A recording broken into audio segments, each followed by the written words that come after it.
Palavra de honra.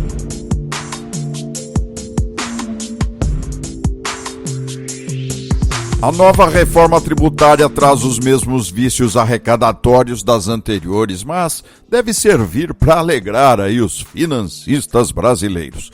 A necessidade de arrecadar para cobrir os buracos que com a pandemia aumentaram de forma descomunal impede os economistas e especialistas de voltarem os olhos para a única e dura realidade.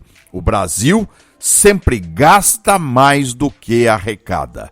Há no país, entre as inúmeras doenças endêmicas, essa outra: gastar o que bem entender sem medidas, limites ou qualquer bom senso. Ora, discordarão alguns, isso não é verdadeiro, pois os gastos estão previstos em lei, logo são legais. Essa é uma triste realidade.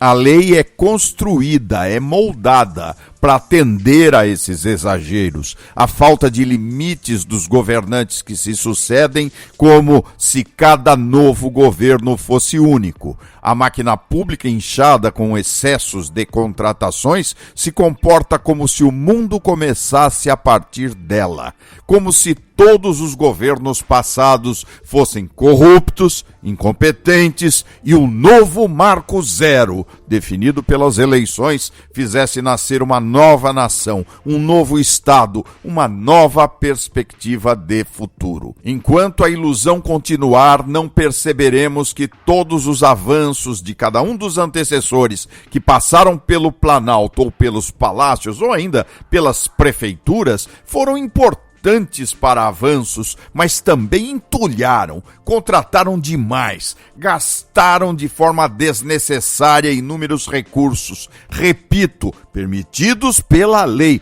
mas, mesmo assim, questionáveis. A responsabilidade do Estado precisa estar associada à inversão da aplicação desses valores econômicos. Por óbvio que se os melhores salários pagos estiverem na administração pública, isso irá atrair candidatos a integrá-la. Desta sorte, a reforma tributária, para ter sucesso, deve também ser adequada à remuneração que é hoje incompatível com o mercado privado.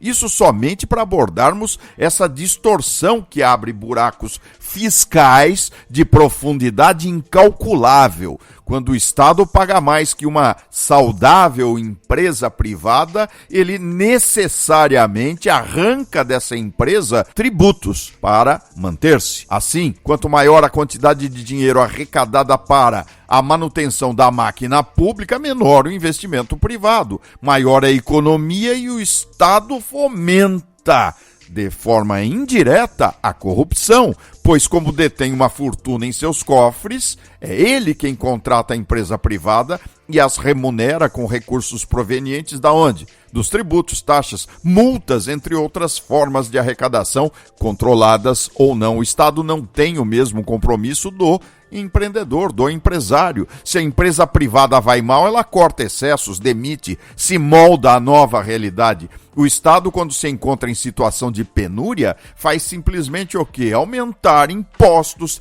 tirar daqui e colocar na área deficitária. Tribunais de Contas vêm depois dos rombos, depois da crise, depois do fato. É impossível resolver o problema fiscal do país sem soluções mais duras, sem a redução da máquina pública e a compreensão de que a sociedade brasileira não pode parasitar o Estado e o Estado tem que ser o fomentador da riqueza nacional, não a esponja que suga e reclama quando precisa devolver o que tomou de forma predatória do trabalho de cada um dos cidadãos brasileiros. A questão tributária nacional precisa ser avaliada com os olhos da pobreza, das empresas privadas, com a falta de investimentos em infraestrutura sanitária, educacional, falta de banda larga para o povão estudar, coisa que somente com a crise da pandemia podemos perceber com maior clareza, pois a maioria da população